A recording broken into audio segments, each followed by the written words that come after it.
Hello and welcome. This is the Great Commission World Mission Update. I'm Rusty Humphries. He's Greg Kelley. Boy, we sure appreciate you being here.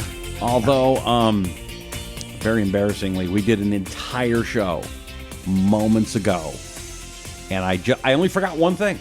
Just one thing I forgot. It was not that big of a deal. I just forgot to hit the record button. I think Rusty has the best show we'd ever done, by the way, too. Oh, was that a good show? That was like 7 years ago. Good. That's how good it was. Ask not what you can do for your country. Ask not what your country can do for you. Good. Anyway, Greg, so we haven't been back in the studio. One reason why I didn't hit that record button, I guess, we've been out and about having an amazing adventure. Greg and Rusty's excellent adventure, going to some of the worst places in the world, the poorest of the poor, and they have not heard the gospel. Yeah. Last time we saw everybody, we were in Chittagong. Mm-hmm. And then we headed to Nepal, and we weren't able to get as much video in Nepal, Greg, because things got weird there, didn't they? Things got really weird, and you weren't able to be with me, namely. So some of the footage we got was obviously just me. But when we were in Dhaka, Rusty, and my over 20 years of traveling, almost 70 trips that I've done, this definitely was the most unique and challenging, really, from the standpoint of we had some pretty big decisions to make with really bits and pieces of information as we were sitting in that hotel planning. Our taxi was waiting for us to take us to the airport so we could go to Kathmandu, and all of this rapid fire information. Europe's shutting down. India is revoking all their tourist visas. The country where our international flight originates from totally shut down. And we're figuring, oh my gosh, the next thing is going to be the U.S. So we had to make some tough decisions, but we got through it, and barely I made it to the airport as I left about 45 minutes late in that taxi ride, but we did it. Yeah, we're going to get to that in a second because we have some great video of that end part. But we were in Dhaka too, and that city is important to Bangladesh and to World Mission because of what? Well, Dhaka is filled with a people group. Remember, when we talk about the Great Commission, Rusty, we don't talk about countries. Jesus said, go make disciples of all nations, which literally means people groups. And the largest people group in the world is called the Sheikh. And they primarily occupy Dhaka and really all of Bangladesh. I mean, we're talking about one nation or one people group that's the size population of the UK and France combined, 130 million people that are 0.00% Christian. That's why we're there. That's why we're doing ministry in Bangladesh, and everywhere you look, every direction, when we were in Chittagong or when we were in Dhaka, in every direction you saw Sheikh people. And, we're doing some seeing the Lord do great things, and Sheikh are coming to know the Lord, even though they're Muslim. But it was rewarding to be a part of that. Absolutely. We went to a school that World Mission helps sponsor, and we're going to show that school and have you talk about it there. Any memories of that you want to tell people about before we talk about that? Yeah, I think, in some of these areas, Rusty, the strategy is really critical. And so when you're going, you can't just sort of waltz into these places with a megaphone and start preaching the gospel. You can't get anywhere. So it's through relationship, it's through loving people, it's through solving, quite honestly, a problem they have. And in this situation, it's the children don't have access to good education. So the school is teaching them to read, teaching them to write, and even the Muslim parents and families will appreciate that. And so it allows for the bridge of relationship to become established and gives you access now to these communities that you otherwise wouldn't. All right, let's go to some footage in the slums of Dhaka in a school, and let's go to it here on the World Mission Update. Here in Bangladesh, Dhaka is the largest city in this entire country of 160 million people. It's just, there's craziness here. You would not believe it. Rickshaws going in every direction. The honking of the horns is relentless. And the main people group here in Bangladesh are the Bengali or the Sheikh. It's about 130 million of the 160 million are one people group that are said to be 100% Muslim. And so what we did today is we visited a school and just ministering to the kids. Even these Muslim parents value education and the children learning English. And so that's what's going on in this school, just friendship. Really, it's not even evangelism, it's just sharing the love with them and building relationship with these kids. And they are just so happy and so ecstatic that we were there and that our ministry partners are there. And it's the whole point of it is planting a seed relationally, putting the gospel inside of their hearts, because they're singing songs about Jesus and they're going home and they're sharing treasures with their family. It was such a beautiful thing to be a part of here in Dhaka, Bangladesh.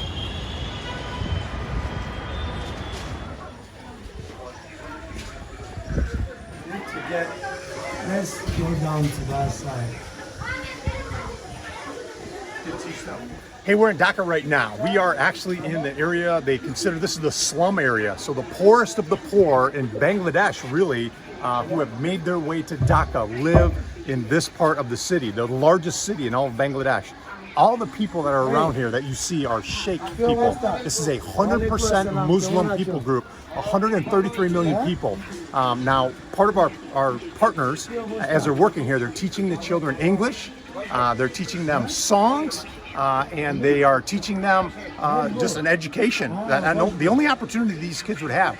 And so as we see this school here, speaking of songs, and since I have, that's actually a hidden gift of mine, let's go in here and teach them a song right now. Let's do that right now. Okay. Thank you.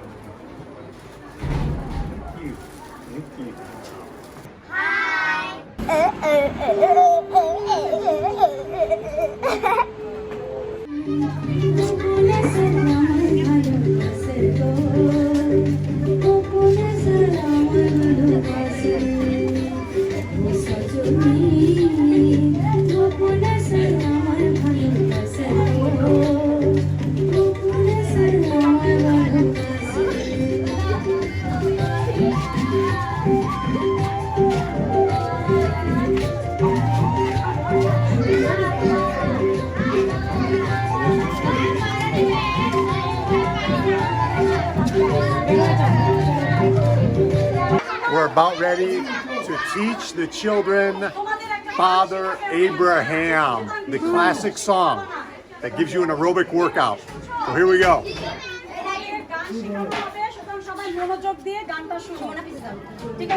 Are you ready? Ready, All right, Joffrey. Okay, are you ready? Ready? Okay. Protestago. Father Abraham has many sons, and many sons have Father Abraham. I am one of them, and so are you. So let's just praise the Lord. Right arm. Father Abraham has many sons, and many sons have Father Abraham. I am one of them, and so are you. So let's just praise the Lord. Right arm, left arm, right foot. Father Abraham has many sons, and many sons have Father Abraham. I am one of them, and so are you. So let's just praise the Lord. Right arm, right foot, left foot. Father Abraham has many sons, and many sons have Father Abraham. I am one of them, and so are you. So let's just praise the Lord. Right foot, left foot, turn around. Father Abraham has many sons, and many sons have Father Abraham. I am one of them, and so are you. So let's just praise the Lord. Right arm, left foot, turn around, sit down.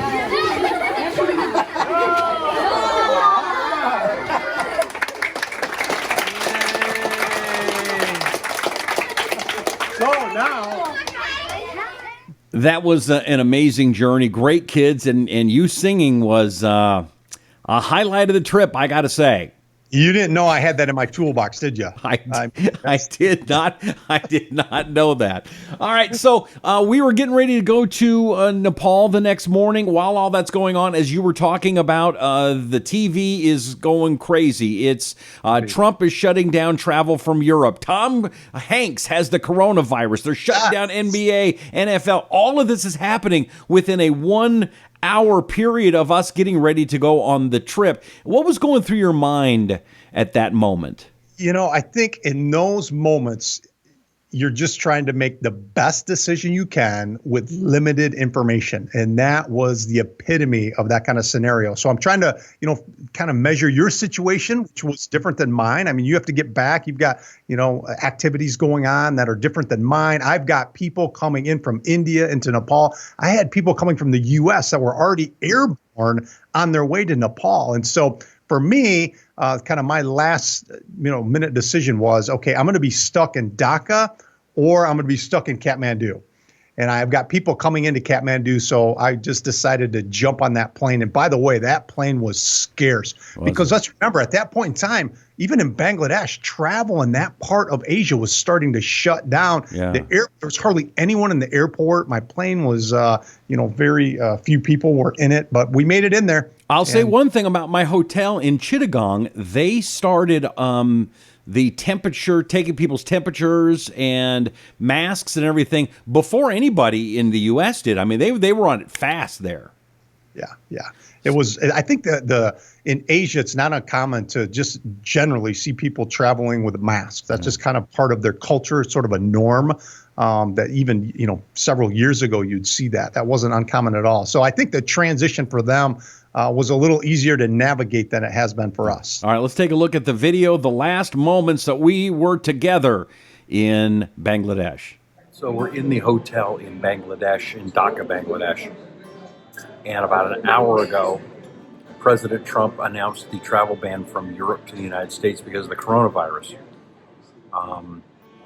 We're not in Europe, but the question is how far behind is Asia? So we're supposed to be getting on a plane right now to go to Nepal and do this really amazing hike up near Mount Everest and see some people groups that are really in some desperate need. But neither one of us can stay in this country or Nepal for an extra 30 days should a travel ban happen. So the world is going just absolutely crazy over this. And right now we're trying to decide whether we get on an airplane and head home or head to Nepal. And you can see Greg's kind of working on that right now. So it's a little noisy over here, and I think Greg's just trying to play it cool. He's the boss of a very large world organization, and this isn't something he wants to miss. He's got guys coming in from all over the world to meet with them, and I think he's a little bummed about it. So we're kind of figuring out what's going on. So have you figured anything out yet? Not yet. Not yet. How are you feeling right now? I want to go to Nepal like crazy. Yeah. It's killing me. So we'll have to. I feel the same way. Trying to get the flights out, changed. This travel ban to Europe has caught everybody's attention. Game changer. So probably the wise thing to do is to bypass a week in Nepal because a lot of things are going to be happening. So unfortunately. Have you ever had to do this before? Never. How long have you been doing this? 22 years. Oh, first time in 22 years. First time in 22 years, yeah.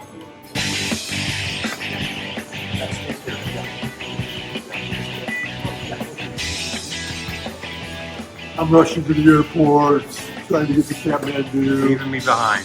Yeah, I'm leaving Rusty behind. Love you, man. What now? I'm going to go to Kathmandu because otherwise I'll be here a day, and it doesn't matter whether I'm here or Kathmandu. And once we're there, we got guys coming in from all over the place, and then we'll make a decision there on what So we're you're just do. going to leave me in Bangladesh all by myself? Your Bengali's gotten a lot better since we Yeah. got here. Uh-huh. So I have a lot of confidence in you, brother. All right. Love you, man. Bye. Okay. I have no new itinerary. He's going to Kathmandu without me. and I'm in Bangladesh all by myself. Okay, thanks, coronavirus. Well, that was I gotta be honest. It was very strange. I was just kind of like, I'm a strange man in a strange land, all by myself. See ya, Greg.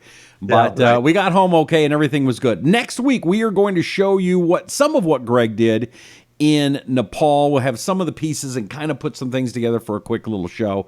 The most important thing, though, is that folks over there need your help. They need to hear the gospel. But most importantly, during this COVID crisis, there's something else going on there, Greg, that people need to be aware of, isn't there? Yeah, we were just obviously seeing beginnings of it, the impact on a country. You and I were there firsthand to feel that. But in the weeks that have happened since then, it's been devastating, Rusty.